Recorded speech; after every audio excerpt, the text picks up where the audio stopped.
मेरी कविता का शीर्षक है पहाड़ की ईजा। मैंने इस कविता में कि किस तरह से एक लड़की अपना ससुराल जाती है और वहाँ बहू बनती है, कैसे वो अपने बच्चों का पालन पोषण करती है, कैसे ईजा के रूप में, माँ के रूप में कर्तव्य निर्वहन करती है और उसके बाद फिर किस तरह से वो संसार से विदा होती है।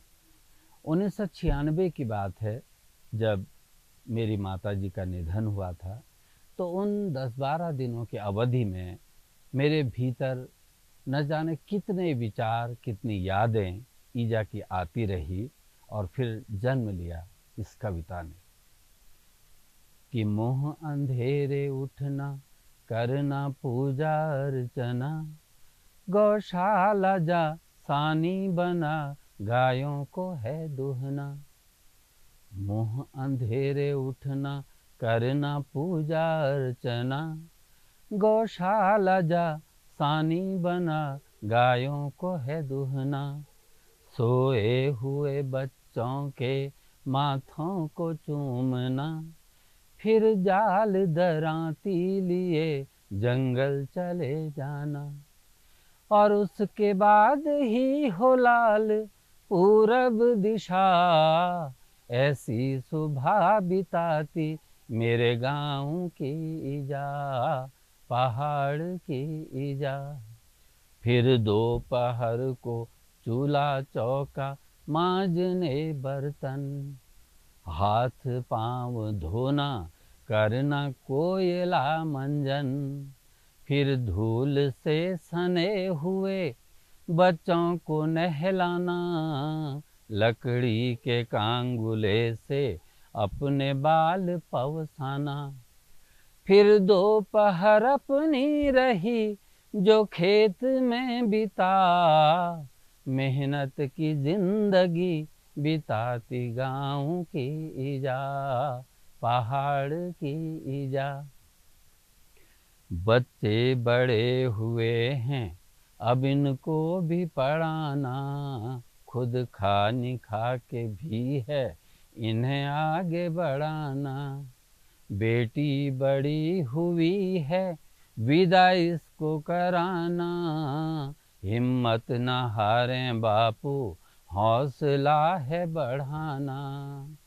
खुद अपने जेवरों से बेटी कर रही विदा, लाचार खाली हाथ मेरे गाँव की ईजा, पहाड़ की ईजा।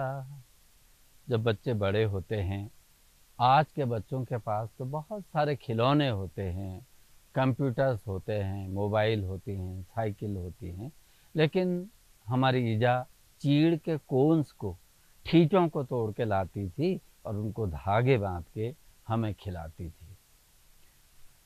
बच्चे बड़े हुए तो काम खुद भी बढ़ गया, जंगल निजाई जा यूं कह के छोटा अड़ गया। जंगल से ठीठे ढूंढ के लाई है खिलाने, से तुली भनुली नाम दे के बकरी बनाने। बस इन्हीं खिलौनों से रही बच्चों को रिझा, बस इन्हीं खिलौनों से रही बच्चों को रिझा, इतने में ही संतुष्ट मेरे गाँव की ईजा, पहाड़ की ईजा।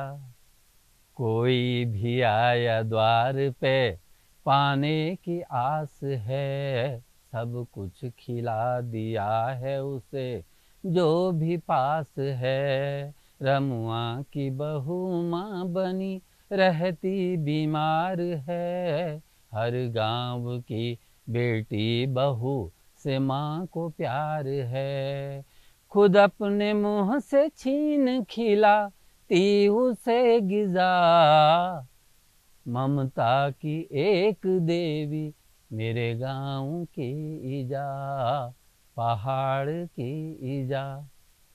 हमारे गांव की बेटियां लंदन, अमेरिका में भी हैं, लेकिन जब वो विदा होती थी तो ईजा चवन्नी, अठन्नी, दुवन्नी दे के उन्हें विदा करते थे और वो भी बड़े शौक से, चाहे उसकी जाताई हो, चाची हो, भाभी हो, वो चवन्नी, अठन्नी बड़े प्रेम से ले जाते थे।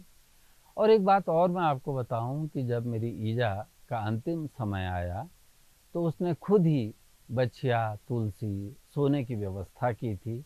और जब उसका प्राणांत हुआ तो पड़ोस की भाभीियों ने बताया कि मेरे बच्चे परेशान ना हों करके सब वस्तुओं को वो भाभी को बता गई थी कि ये मेरे लिए, मेरी अंतिम यात्रा के लिए है। देखिए, ऐसा होता है एक माँ का दिल। कोई भी विदा हो रहा है गांव छोड़कर, हर भरम से विदा किया है कुछ भी जोड़ कर, जाना है खुद भी दूर सदा कौन रमा है, तुलसी और सोना बछिया किए खुद ही जमा है, सोना और तुलसी बछिया किए खुद ही जमा है, जीवन मरण में धर्म ही बस उसका है सखा, ऐसे विदा हुई है मेरे गांव की ईजा, पहाड़ की ईजा, पहाड़ की ईजा, ऐसे विदा हुई है मेरे गांव की ईजा, पहाड़ की ईजा।